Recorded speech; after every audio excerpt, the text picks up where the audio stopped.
Hello everybody, welcome back. This is JudiciousFire. I'm on the iOS server. I am continuing my Hero Compendium series. This is video 4.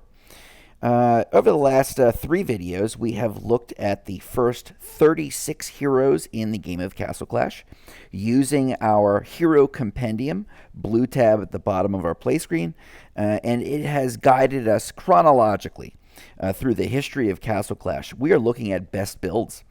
We are looking at talent, insignia, enchantment, trait. For the sake of brevity, I'm going to be hitting the big parts of each hero and not going into all the minutiae and details. That can certainly come in a variety of videos to follow. This is now video 4, and we're looking at heroes 37 through 48. Before we get started, I just wanted to point out one thing. It's something that I made a separate video on, just unto itself, because I thought it was a very important thing. We've had some major changes in Castle Clash. It's been a couple of months since I did a Hero Compendium. We've had new talents. We've had new enchantments. We've had several new heroes introduced in the game. But I think most substantial of all, we now have level 9 Insignias. Our level 9 talent provides a certain boost or variety of skill sets to our heroes. It was always easy to say, hey, I'll put this particular one as an insignia when it was of a lower level. And it was a pretty easy decision-making process. Now both insignia and talent go to level 9. They both provide the same skill set, the same hero boosts or abilities. There is one major exception, though. I'm going to show you on Fiend, and again, I made a video detailing every aspect of this. Take a look at Fiend. I'm running a survival on Fiend. Now, just a month ago, it would have been unheard of. You run survival as your insignia. Now that talent and insignia both go to 9, let's take a look at Fiend. I'm running survival, and I've got him with a regenerate 9. Take a look at the sword below the regenerate insignia. 6,836. The heart, 52,009. That's 6,836. That is the attack that is being added to my base attack of this hero. So, for example, the 9959 plus 42,357. Let's remove this. Now we're at 35. We lost all of that attack bonus. Now we're back up to it. We lost over 6,000 attack, but 6,836 by taking it off. Okay, let me show you another thing. I'm running survival. Let's pretend that I didn't know about these stats. Remove the regen, and I do what I've been doing for, ever since survival got introduced. I run it as the insignia. I'm getting 2,229. I just lost 4,600 base damage to this hero. Look at this. Friends, the trait system provides 6 slots for traits. You can choose attack, and each one is worth 500. All 6 slots at 500 in attack is only 3,000. I just lost over 4,000 attack damage. So if you are not willing to reconfigure your heroes for level 9 insignias and level 9 talents, and pretty much every one of these heroes I'm having to redo. If you're not willing to do that, and some people won't be, that's certainly fine. Everybody's got their own have their own prerogative, but you are basically just saying to one of your competitors, "Hey, you get free. You get 12 free trait slots of attack. Meanwhile, I'll keep the Grim Fiend that can barely get out the front door." So a huge change. I mean, look at this. Uh, let's throw stealth on for a second. Look at stealth, 8339. Added to your base attack. Let's go back down to like a flame guard, 1323. If you weren't aware of this, you would be losing over 7,000 base damage. Oh my gosh, it would be crippling to your hero. So it was this reason that I wanted to get going with a new Hero Compendium series. It was high time to take a look at this in full detail, hero by hero. We left off last time with Grimfiend. We are going to continue this time with Drac Axe. Let's get right into it. Drac Axe is a guy who does a minimum amount of damage and does a very poor job of suppressing the healing of our enemies. A level 5 Malaise enchantment does a better job than Drac Axe does with his entire maxed out skill ability. He is not a hero that I would recommend. He is not a hero that is essential, meaning a must-have, not a preferred hero, meaning it makes a certain game mode easier. He is just a fun hero to tool around with every once in a while. I have him running with a survival. It's giving me all the healing, all the damage negation. 40% of the time, he's not taking damage because of the survival. It also has the lowest statistical bonus that we just looked at. So it is best to run it as the talent. With his crest, I have him running with a Sacred Light. It's giving me double the statistical bonuses that a survival would give me. But I'm still getting the full 90% max health and damage reduction of 60%. Really big. I have him running with a Malaise. Malaise does a better job than he does, so I gave him Malaise. He will only shut down some of the healing of the heroes nearby him. Malaise will do a global effect anywhere on the board. 2 heroes, 100% of their healing is shut down. 4 or 5 seconds. Here are his traits. I have to keep this guy alive. He has a very low survivability rate.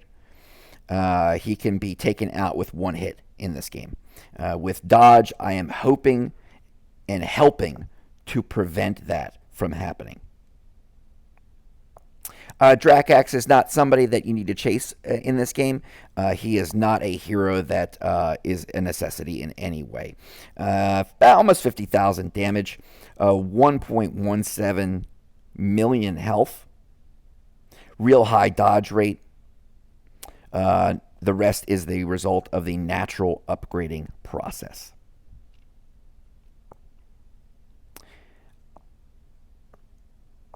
Okay, we have Medusa.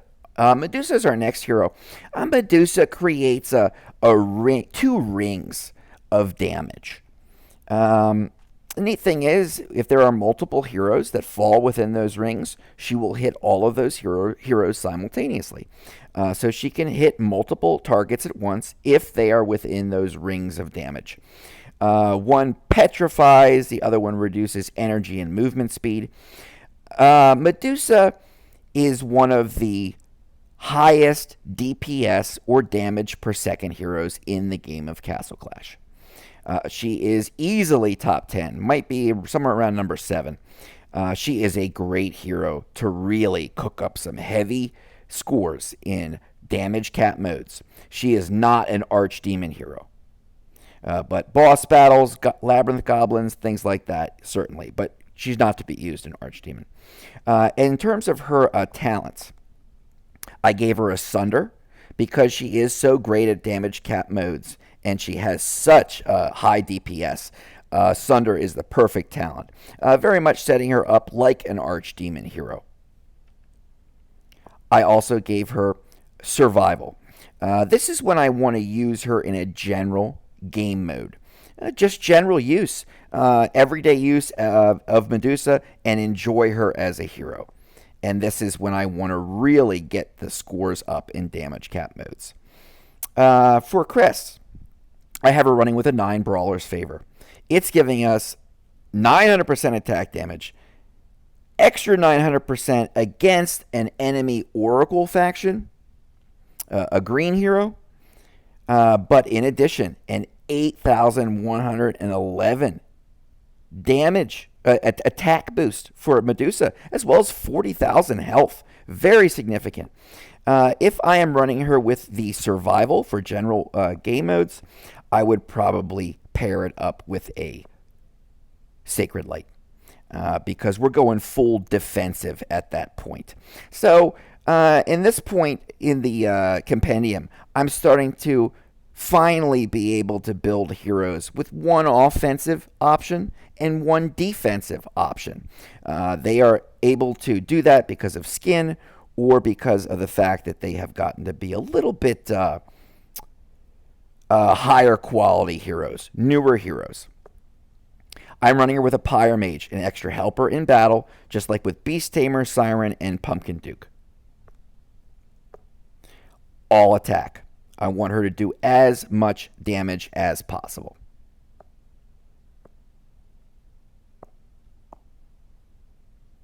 Okay, she's coming in at about 45 to 46,000, 55 to 56,000 damage. She is doing about 1.1 plus million health. Nice accuracy, although it has not been augmented. Just a natural result of the upgrading process. All of the juice went into extra attack. Medusa is a fun hero to play around with in the first half of the game. And she is still just a fun hero to play around with in the second half of the game. She serves no specific purpose. She is a high DPS hero, top 10, but not at the threshold where she's actually used in a game mode like Archdemon. So you'll just be using her for fun. There are heroes that have a much higher DPS than she does. Also with a damage multiplier like Beast Tamer. So you're just going to be using her in boss fights and taking her for a spin every once in a while. Let's move on to the next hero. Gorgon. Gorgon has always been my favorite hero in Castle Clash. Demo was my ultimate sniper when he first came out. I remember Guild Wars in the Gorgon days and parking him far away, letting him hit the monovolts, letting him blast everybody's Ares or Golem or Dread Drake. Demo was an amazing damage dealer at that time in Castle Clash. Demo is no longer a damage dealer.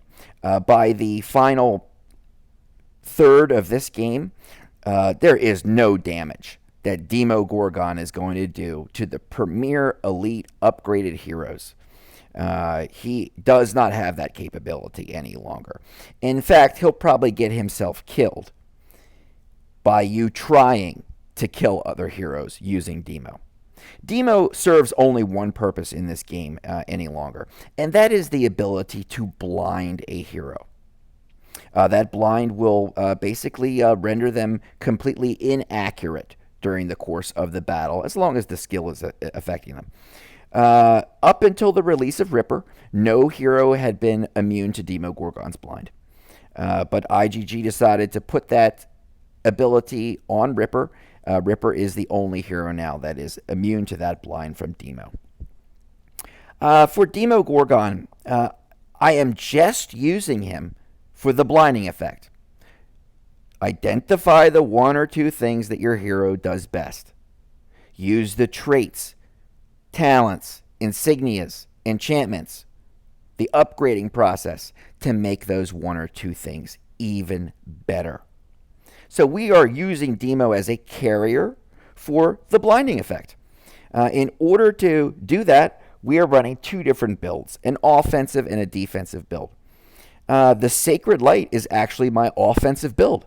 You need that on Demo in order to keep him alive. You're not going to be doing much attacking toward the end game stages without a foundation for damage reduction and extra health.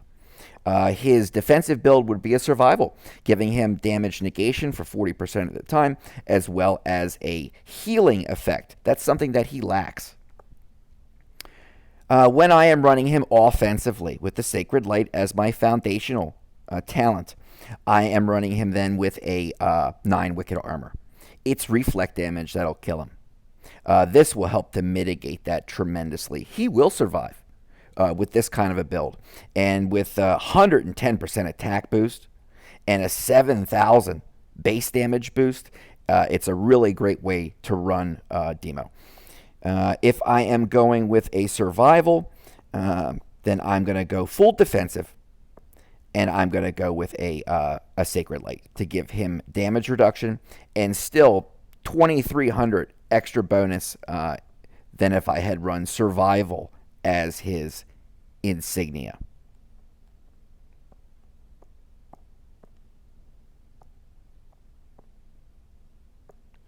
I have him with a Holy Conviction. He is not an innate healer. He's not able to do that on his own. When he has the survival talent, he can certainly do that. But most of the time, he's not capable of a heal. That doesn't matter to me. If the enchantment just red reduces damage by 40%, I would have put it on Demo.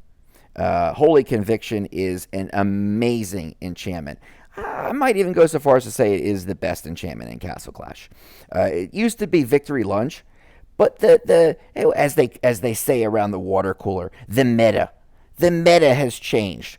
We were moving defensive 2 years ago. By a year ago, we were moving so defensively that we're using now things like damage reduction, Sacred Light, extra health, etc., etc. Now we are moving so defensive that we are, in some cases, we have 4 different means to heal the same hero. Okay, they're getting 4 heals. The only thing that's going to kill the bad guys in the game of Castle Clash is the skill ability of a rival hero.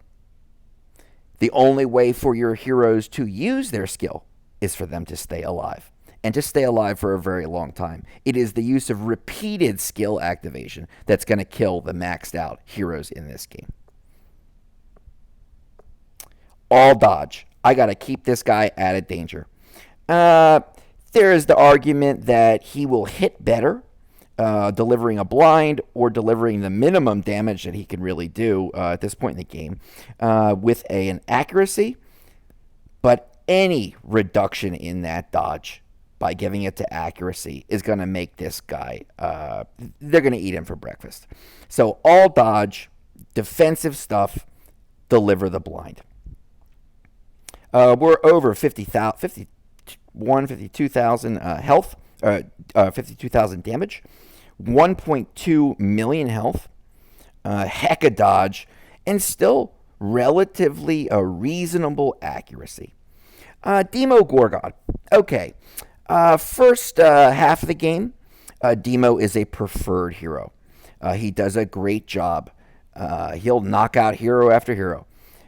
He has that ability to really punish them. Make guild wars or attacks of any kind, raids, make it all a lot easier.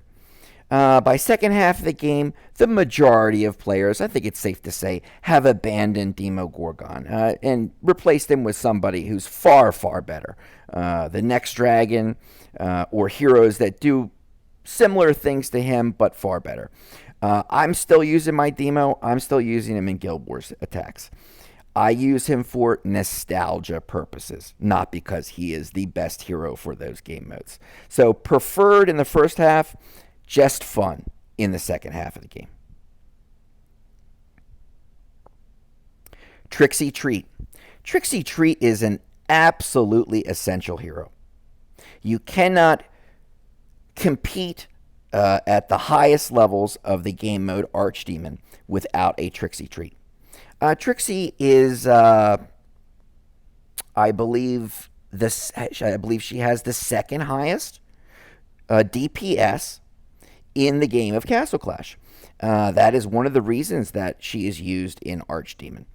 She spawns a variety of little pumpkies, sort of like Gunslinger spawns helicopters, and each one counts as a hero in combat, and each one is hitting the bad guy. So she's multiple heroes in one, and that's why she gets such a high DPS rating. In order to run her effectively in Archdemon, I have given her Asunder. Going to give us a chance at extra hit. Going to get that attack plus 8,000 to the normal attack damage. This is the preferred method for an Archdemon and a 9 Brawler's Favor.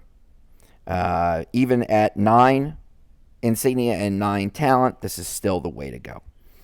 As far as general game mode use, if I want to take Trixie out through raiding, I'm going to use a survival. I'm not worried about DPS any longer. I'm not fighting an Archdemon. I want to give her the ability to negate damage and to heal. I'd pair it up with a Sacred Light. And that really seems to be the preferred build for me in the way I'm putting my heroes together. It's sort of offensive and defensive.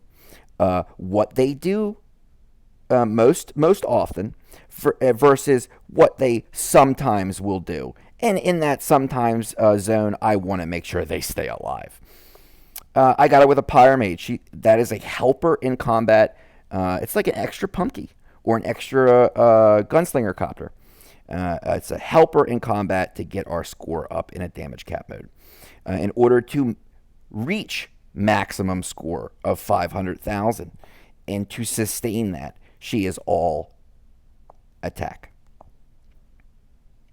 Coming in at about 55,000 damage. About 1.1 million health. None of these are augmented in any way. Went all into damage. She is a absolutely essential hero if you do Archdemon. If you have, let's say you're in the first half of the game and maybe you're not too familiar with Archdemon. There are some who've just started this game who are doing Archdemon all the time. But if you're not too familiar with it and maybe it's not your thing, then you don't have to concern yourself with a Trixie Treat. Running her as a general hero in game modes, there are heroes that do a far better job. Okay, so outside of Archdemon, just a fun hero, but within the realm of Archdemon, absolutely essential. We're going to go with Revenant next. Revenant is a hero that provides a little bit of stun. He does a minimum of damage. He has a doppelganger, a sprite, a helper that comes from the netherworld. It's sort of like one Pumpkin or one Gunslinger Copter. So there will be 2 Revenants in combat during that activation of the Doppel. Because of that, he is ranked fairly high. I think top 15 as far as DPS is concerned. There is one other aspect of this. Doppel randomly heals one hero. It heals the... I wouldn't say random. It heals the allied hero with the lowest health. Okay, so just one hero is going to get a heal. It's kind of like a mini Angie. There's also some damage reduction put in there. In order to keep him doing what it is he does, I've got a Sacred Light. That would be the offensive build. I got to build him that way, otherwise he's done. He's an older hero. He's not going to survive in today's game with any offensive build. This is as good as it's going to get offensively. And defensively, a survival. The offensive build, I am pairing him up with a 9 Wicked Armor. It's reflect damage, just like with Demo Gorgon. Reflex going to kill him. Get huge bonuses to attack and to base damage by running him this way. And with the survival, I would again run him with the Sacred Light. And again, big improvement to your hero. Big statistical boosts. The whole kit and caboodle. Let's move to equipment. I have him with a Holy Conviction. Now, he isn't necessarily going to be the one with the lowest HP who's receiving the heal. But if he's getting healing of any kind, it'll be doubled. If it just reduces damage by 40%, I'd be fine with it. So it's very well worth it on a hero like Revenant, who's an older hero and has a harder time staying alive against today's maxed out premier heroes. Mostly dodge. Keep him alive. I don't think anything else is more important than to keep him out of harm's way. The other traits, they are all beneficial in one form or fashion. But if Revenant's dead, they're not going to serve much of a purpose. So keep Revenant alive. About 52,000 damage, about 1.2 million health, real high dodge, relatively decent accuracy. Revenant is a fun hero in all of the game of Castle Clash. He serves no specific purpose. There are heroes that do twice as good a job than Revenant. He is not a hero that you need in any way. Okay, we move on next to Little Nick. Little Nick is in many ways very much like a minnow, a Minotaur chieftain. Or in many ways very much like a Dread Drake. He does a tremendous amount of base damage. He's also very, very capable of hero damage. But if you drop him out on the board, you're going to find that he attacks 15 targets immediately. That is his Frostbite talent. It's different than his skill. His skill requires charging up with energy and then activating. Once that skill activates, he's going to get a 650% attack boost. He's going to increase his critical rate by 90% for 11 seconds. That's his skill. His Frostbite talent is an auto fire talent. It is not auto proc, meaning if he has an empower and he fills up complete with energy, he will not fire the Frostbite talent. It is on a timer. Every 6 seconds, according to the Castle Clash clock, Little Nick will drop 15 little Frostbite wedges atop buildings and the heads of heroes. They do massive damage. He can clear out a base pretty quickly. You will find also a little factoid about Little Nick. If you're using him in something like a Lost Battlefield or even like an arena where you're using the Frostbite talent to freeze, momentarily suspend the enemy from moving so you can get the advantage, you'll see that the moment he walks out onto the board, that Frostbite talent fires. It freezes the enemy. Then 5 point whatever seconds later, deducting the time that it took to actually activate it, a total of 6 seconds during the whole process, you're going to get another activation. That very first Frostbite talent activation will not be buffed by his skill activation where he receives the 650 attack boost and the crit rate boost. His skill will activate after the immediate first Frostbite hit. Now, the second Frostbite hit is going to be boosted by 650 and a crit rate of 90. The point of this is, if you can keep Little Nick alive past Frostbite Attack 1, then Frostbite Attack 2 is going to be huge. This guy can do 10 million damage once he is buffed with his skill. He can do more than that if you buff him with like a PD or a spell. Okay, just raw, the guy can do 10 million damage.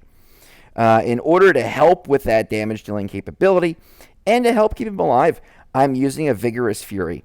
Now, he has a through-the-roof critical ability of 90%, and Vigorous Fury is going to add to that. And you ask yourself, is it too much? Are we going to go over 100%? We need to keep in mind that part of the natural upgrading process of our heroes is gaining critical resist. So even a hero like Little Nick that I put no crit resist into is going to have a natural resistance to being hit with a critical. If you face an enemy who has that in the skill, or the owner of that hero has decided to put crit resist on, then you're going to need this extra crit, and it will help, and you will see a benefit from it. So extra health, extra critical chance, not damage. A better chance to land a crit, not damage. That's his attack. His defensive build would be a survival. I'm trying to keep him alive. With the offensive build, I am running him with a 9 brute force. That will increase his overall attack by 100%, and it will also increase his critical damage. There's a multiplier in this game, and it will add to that multiplier. So with the Vigorous, you're going to get a better chance to land a crit. With the Brute Force in this game, you're going to get a more damage-dealing, heavy-hitting crit strike. So one is chance, the other one is damage. With the survival, I'd be running him with a Sacred Light, as we've seen on the last about 4 or 5 heroes. I have him with a Victory Lunge. He's all damage, just like Minnow. To push him so far into the survival realm where he's no longer doing the damage that he's capable of robs Little Nick of his ability to do what he does best. He does damage. He drops things on people's heads and they die. So Victory Lunge will help with that. He is one of the few heroes in this game that I would recommend outfitting with critical damage. I can list on 5 fingers the number of heroes that you're going to put crit damage on. Little Nick, you can put base damage, attack like the one in the center. You can also put crit damage. I did a lot of experimenting with Little Nick before I came up with this build. I was finding that with attack, I was landing attack hits about 7-8 million. But with the crit damage, I was landing it for 10 million. 10.5, and consistently. I have certain enemies that I fight in this game to test out talents and enchantments and traits and total damage, and I must have done that 19 different ways until I finally found something that worked for me and my playstyle.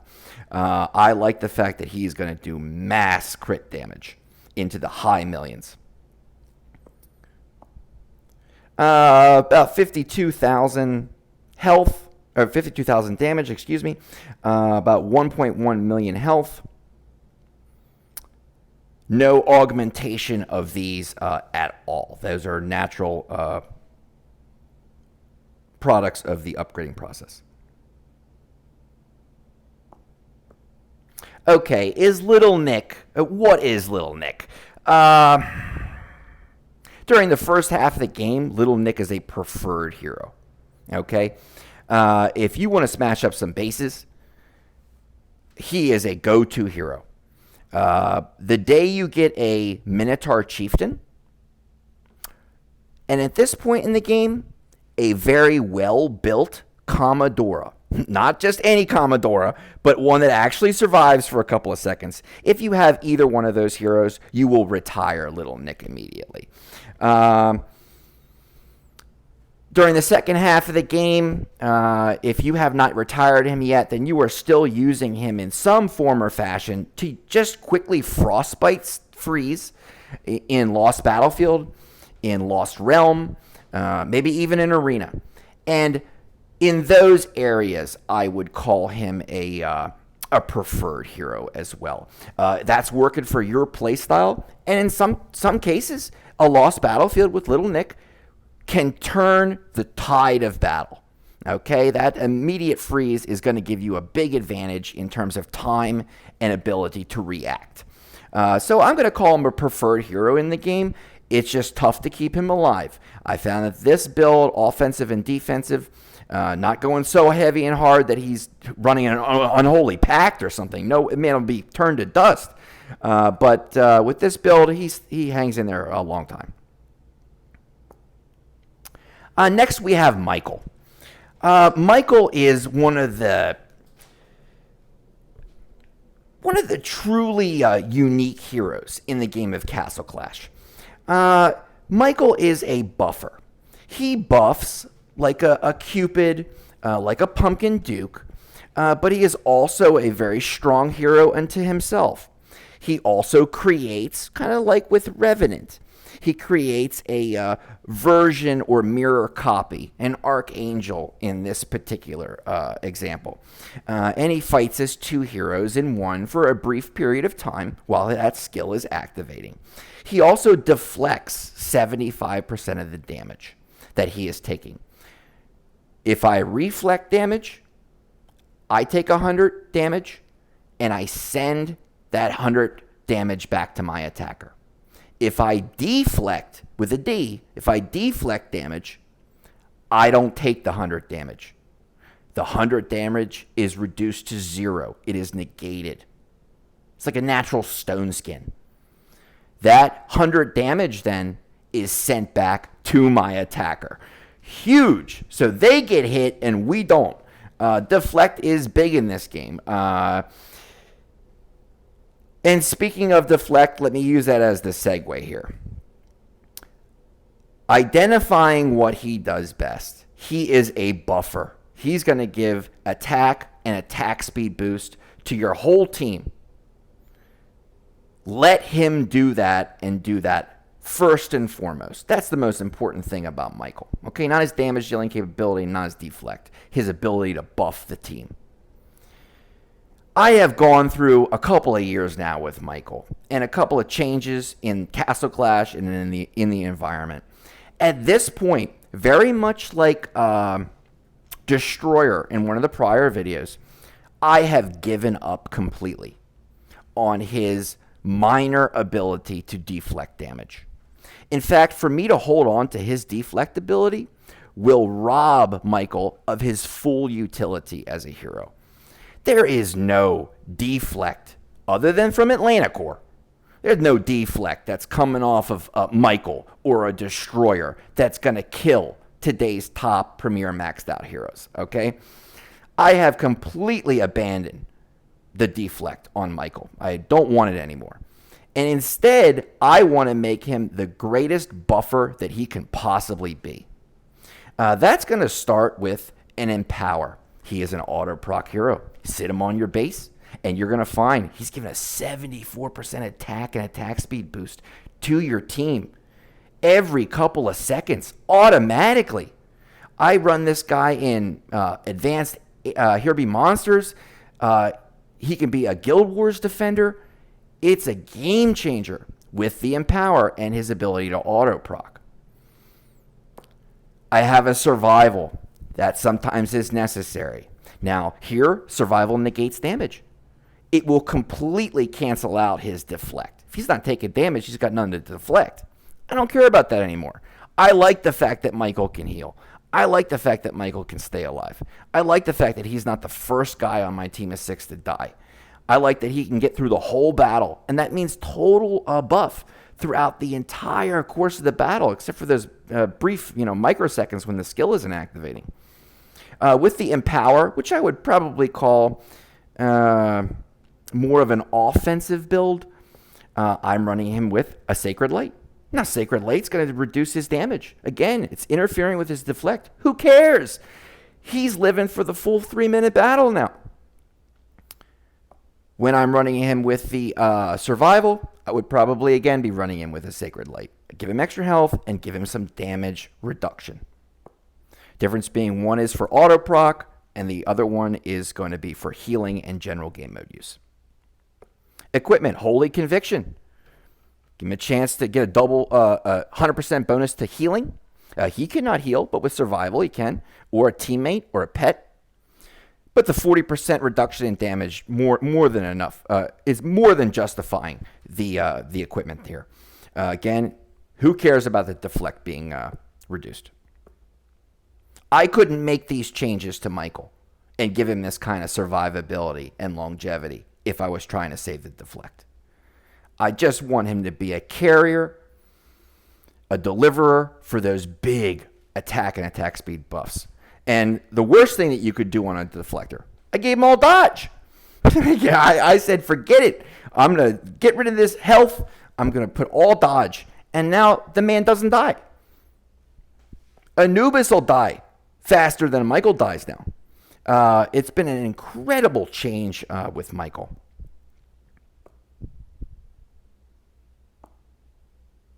He's not a heavy hitter in terms of attack. He's coming in a little bit below about 48,000. He's got a lot of health. He's always had a lot of health. Even before they started double evolving and breakthroughing all these heroes. He's almost at 1.4 million health. Really nice dodge and very nice accuracy. Now, nothing about his buffing is dependent upon accuracy. Just like a healer heals your team, that doesn't miss.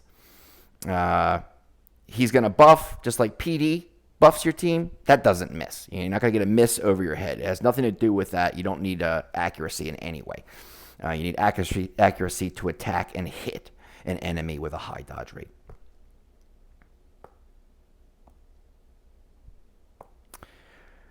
Michael is an essential hero in the game of Castle Clash throughout the entire game. In fact, I will even say that he takes on a more dramatic presence in Castle Clash during the latter stages of the game. When you were reaching that end game opportunity, there isn't a day that goes by where I'm not using Michael in some form or fashion. If I'm not using him as an auto-proc defender on my base and buffer, then he is safely in Totem. He is one of the top two, PD being the other one of the top two best heroes to put in a Totem. He will buff your entire team globally. There's no tower or totem that's going to kill today's premier heroes. Only our heroes can kill today's heroes. He will make you better at killing today's heroes. Very essential hero. And one that I would highly recommend. And he's got a lot of style. Heartbreaker. Heartbreaker is an interesting hero. She is a healer. She has a maximum healing capacity. Her heals are amazing. She can keep herself alive through a very, very lengthy battle. She can keep herself alive even in the face of 4 or 5 enemies bashing on her, as long as she is able to continue to do damage.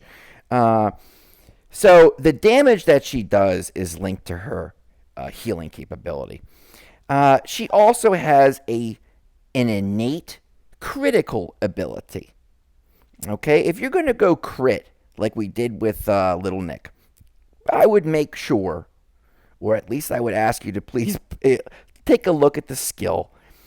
Take a look at the hero's abilities. Identify the 1 or 2 things that the hero does best. And if one of them is a critical ability, if that is an option made available on your heroes, then by all means, enjoy it, go to town, and build that crit damaging hero. But if it's not there, maybe you want to explore a different possibility. Heartbreaker has an amazing critical ability, and we're going to make that even better. We're giving her Vigorous Fury for a higher likelihood to crit, as well as a HP bonus. If I'm using her in general game mode use, I'm using her with a survival. It gives her a double heal, her own natural heal, as well as the survival's heal.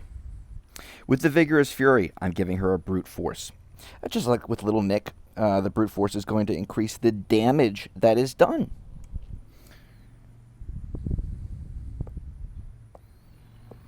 With the Survival, I would be pairing it up with a Sacred Light for reduction in damage as well as extra health.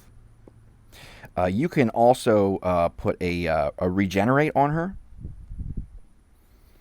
If you're having a problem with with reflective damage, you can try a Wicked Armor. I would probably keep within those realms. For her equipment, I'm giving her a Holy Conviction. It's going to reduce damage, and it's going to give her the chance to double her own healing capability. And she'll be healing at 100% greater rate. Mostly dodge. I want her to stay out of harm's way. I could push her damage. I could make her an even better crit striker, an even better damage dealer. But I found that there's a spectrum with Heartbreaker. The further you push to the offensive end of the spectrum, the higher likelihood that she's going to get killed. I find that some balance between, throwing in the dodge, at least giving her the extra health from the Vigorous Fury, maybe giving her some Sacred Light or the Survival, it at least keeps her alive throughout the whole battle. About 51,000 damage, about 1.13 million health. You see her attack speed, very, very low, almost as low as Skull Knight's. Low number, meaning a very high, fast attack speed. Real nice accuracy. I can also make the argument that accuracy would aid her a great deal, and it certainly would. But again, a dead Heartbreaker can no longer be accurate. I'd rather she dodge. In today's game, at end game, a Heartbreaker during the first third, you can go all out damage. You're going to be nuking people. Really high dodge, almost over 6,000. Heartbreaker is a preferred hero in the first half of the game. She will make certain game modes, especially dungeons, a lot easier. She is immune to stun. None of those stun towers are going to mess with her at all. By second half of the game, you've probably retired her and you're using different heroes. I still like to use my Heartbreaker. I use her often. In fact, during the preparation for this rather lengthy video series, I was just tooling around with her yesterday. I had her soloing Insane Dungeon 710. The only way she could do that is by the stun immunity, by the ability to heal. She had 6-7 people in her face, and she's just shrugging it off. She's not even taking damage because she's healing so quickly. 1 or 2 strikes from her, and everybody's out. She's hitting for 1, 2, 3 million per hit because of the crit ability. Really, really nice hero. So preferred in the beginning, a lot of fun during the second half. Okay, next hero that we have in the compendium is Anubis. Anubis is an amazing hero. He hits 100 enemies at a time. He performs a variety of functions, including damage dealing, reducing damage to himself. I think most importantly, he provides an attack reduction from the enemy. He will lower the attack of up to 100 enemies by 50%. So all of a sudden, the bad guys are only half as strong as long as Anubis is activating his skill. An amazing, amazing hero. He's also gifted with the ability to revive 3 times, each time with 80% health. Really nice. So stay away from Revive and Revive Crest. They'll have no use on Anubis. I'm going to say my offensive build. He is an auto proc hero. In fact, one of the best in the game. With Empower, he is able to generate that skill ability while sitting on a base. We're attacked. He will nuke 100 people at a time. He will cut down their attack ability. He is going to do tremendous damage if you build him right. If he is not auto-procking, then I'm using him in something like a Guild Wars attacks. I always ran a Sacred Light Survival Anubis through Guild Wars. Now I'm running a Survival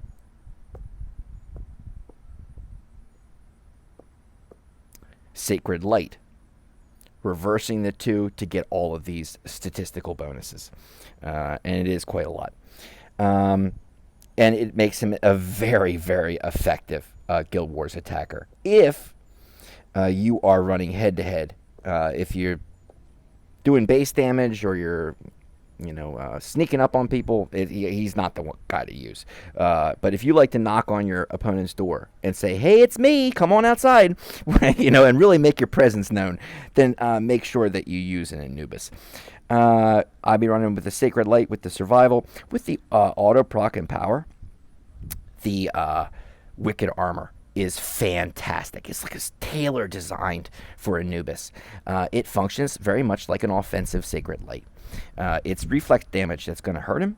Now it will only hurt him to the tune of 7,000 per hit. Not enough under normal circumstances to take him out. Also give him a huge attack bonus. Equipment. I'm running him with a Victory Lunge. Victory Lunge to get his attack up. If there's one complaint I have about Anubis, it is the fact that he doesn't do enough damage. It is almost relegating him to the role of a debuffer in today's game. But by giving him Victory Lunge,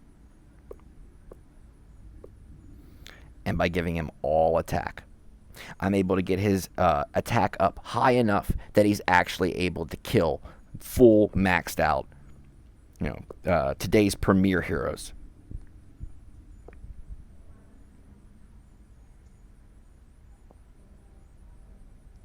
Where you have about 54,000 damage, about almost 1.3 million health. It all went into to attack, so the natural upgrading process is what you see in front of you, but very nice numbers at the end of that full upgrade process. Anubis is an essential hero. If you get an Anubis during the first half of the game, you are going to find that you are at a distinct advantage against your opponents. You will have the upper hand when you are using Anubis and using him right. He has to work alongside his teammates. He's not a solo base smasher, not a solo attacker. But together, he can help to make a really, really great team. Second half of the game, you're probably using him several times a week, if not every day. There's seldom a time in this game, since his introduction, that I have not used Anubis. I've pretty much used him every day in the 2+ years that he's been out. It's going to take a lot to replace Old Man Anubis. He does an amazing job. So absolutely an essential core hero in Castle Clash, and somebody who I would recommend for anybody's team. Defensive base defending team or an offensive team. He can serve dual roles. And with that survival, with the Sacred Light pairing, as well as the Empower with the Wicked Armor or Sacred Light, either way, you're going to get the big stat bonuses in addition to what the talents and insignias do for Anubis. So if you can get your hands on an Anubis, you will definitely enjoy him and you'll value him a great deal. Okay, let's move on to the next hero. Okay, our next hero is Ronan. Ronan is a hero that goes elusive. He can't take damage during that time. It's sort of like in a shadow form. He stays that way for an extended period of time. During that time, he's doing hero and base damage. I have Ronan with two distinct talents. I must confess, I've never used Ronan in this game. I don't mean this offensively to anyone. I've never enjoyed what Ronan represents, meaning he sneaks into the back door and vandalizes your base. It's disturbing. So I'm more of, like I said earlier, I'll knock on the door and say, hey, come on out. I am using him for the very first time in this game during Insane Dungeons 8. And I have him built specifically for Insane Dungeons 8. I have found through multiple attempts and experimentation that a revive, then paired with the insignia of Scorch, produces a very long-living Ronan. I found that a survival, giving him the chance to heal and negate damage, then paired with a revive, gives him a very, very lengthy life. Things like stealth, etc., they were not cutting it in Insane Dungeon 8. It was this combination. And let's take the survival, for example. When I go to his crest and I gave him a 9 revive, basically the damage from the revive, the damage boost from the Scorch, the damage bonus from a survival, they're all relatively equal. But when you are running the revive as an insignia, you get 116,000 extra health added to Ronan. That with the survival is going to make him a real undercover tank. I have him with a Pyre Mage. There, again, I am only running him in Insane Dungeon 8. When he goes elusive, I want him to do as much base damage inside of those dungeons as possible. By having an extra helper in combat, it's going to be doing effectively the damage of 2 heroes. So I think there was a lot of logic to that. I can typically get several extra percent of damage in a dungeon just based on Pyromage alone. All dodge. The man is elusive. It's what he does best. Let him be more elusive with the use of dodge.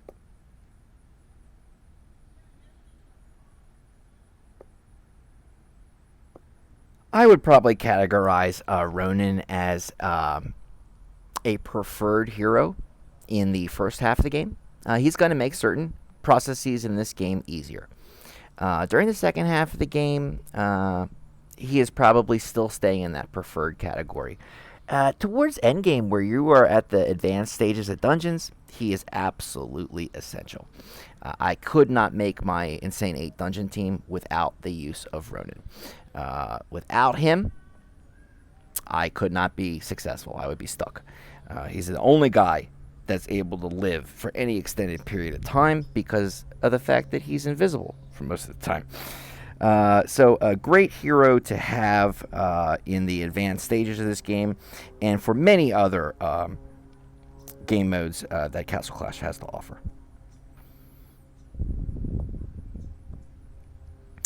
We are coming in at 50,000 health, about 1.2 million. Oh, excuse me, 1.2 million health. Have a look at his attributes here. He's got really, really high dodge and decent accuracy. So certainly a hero that can be very, very helpful in today's game. Okay, let's move on to the next hero.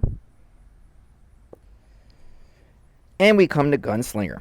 Gunslinger is an amazing hero all around. I think she was could have been number 4 in my top 10 heroes countdown. It seemed to be a controversial decision, but maybe I like different game modes than the majority of the CC community. I don't know. Gunslinger is the highest DPS hero in the game of Castle Clash. Nobody can touch her damage per second. She is an absolutely essential hero in the mode of Archdemon. When I am running her for Archdemon, I'm running her with a Sunder and a 9 Brawler's Favor. Going to give her extra hits, as well as give her max attack damage, max attack boost, so she can get up to that 500,000 the 500,000 damage threshold and maintain that. If I am not running her that way, and I use her every day, I use her in Infernal Summit 4, I use her in Lava Isle, I would be running her with the Survival and the Sacred Light. Exactly the opposite of what I used to do. I would run the Sacred Light with a Survival Insignia. Now to get all those stat bonus, thousands of damage in terms of stat bonuses, I'm going to run her that way. But in Archdemon, she's set up like this. Her equipment, I am running her with a Pyromage, extra helper in combat. She is somebody who spawns like Trixie Treat. She's going to send out these little war copters. They can't be stopped. They scatter everybody. And they do a lot of damage. She's multiple heroes in one. It's amazing. Global attack. And again, top DPS in Castle Clash. And all attack. It's like any of my Archdemon guys. Any of my damage capped modes that I enjoy. Last hero in the fourth part of our Compendium series, and that is Rockno. Rockno smashes stuff up. Rockno heals very, very well. He has almost a Sasquatch-like healing capability. It is that healing capability that's going to see him through a very lengthy battle. He has a very high survivability rate. I give him Sacred Light. I give him that for the HP and for the damage reduction. If you will, it would be his offensive talent. Survival and now a double heal. The survival heal and his own healing would be his his defensive talent. As far as crests are concerned, with the Sacred Light, I am running him with a regen, 130% boost in his personal healing. Huge. I can also run that same Insignia by having the survival talent. Again, I'm just going to outpour heals. If he's having problems with reflect damage, you've got Wicked Armor. I would probably relegate it to those. Sacred Light, regen, maybe some Wicked Armor, and certainly survival. These are the ones that are going to keep him alive and keep him going throughout the battle. In terms of equipment, Holy Conviction, lowering his damage, upping his heals. All dodge. Keep this man out of harm's way. Don't let him get too up into the face of the enemy. When it comes to today's absolute maxed out, damage capped premier elite heroes, he will typically not be successful in that kind of a standoff. But by running him this way, you are able to at least get him through a normal 3-minute battle, where he is not your point person up in front, but he is a supporter or just a general member of the team making your way through a dungeon scenario, for example. He's got over 52,000 damage, 1.3 million health, really high dodge, nice accuracy. Rockno. If you get a Rockno in the beginning of the game, you're going to find that certain things are made a little bit easier. Dungeons are not made quite as easy as if you had a Heartbreaker and her amazing immunity to stun, as well as rapid fire hitting, as well as super heals. But Rockno can really smash up a dungeon or a base quite well. So I would call him preferred during maybe the first half of the game, first third of the game. If you get your hands on a Minotaur Chieftain, or again a well-built Commodora, he becomes no longer of any use. A Commodora can, in 6 procs from the corner edge of the base, destroy the whole base. A Minotaur Chieftain with 1 skill activation, simply hitting a Gold Volt, boom, 100%. The entire base goes away. And you would quickly realize that Rockno is an older hero that serves very limited purpose in this game. He smashes stuff up, but not as well as others. He heals, but not as well as others. So definitely by the second half of the game, you've probably retired him. I have yet to see a Rockno on anyone's base, in anyone in my Might division that I am raiding or attacking in Guild Wars. If I did see a Rockno, I would probably message the person, because I'm that kind of player. I would not take advantage of it and smash up their base during a Guild Wars. I would message them and say, friend, you got a Rockno out there. Are you okay? And maybe they fell asleep. I don't know. But he is not an essential hero, and certainly not any kind of a game changer in Castle Clash. You don't need to go out of your way to get him. I have made my way now through the first 48 heroes in the game of Castle Clash. Next video, video 5, we're going to do heroes 49 through 60. We are down to our last 2 upcoming videos and making really great progress as we make our way through the annals of Castle Clash. I want to thank you all for tuning in. I wish you the best and happy clashing, everybody. Bye-bye.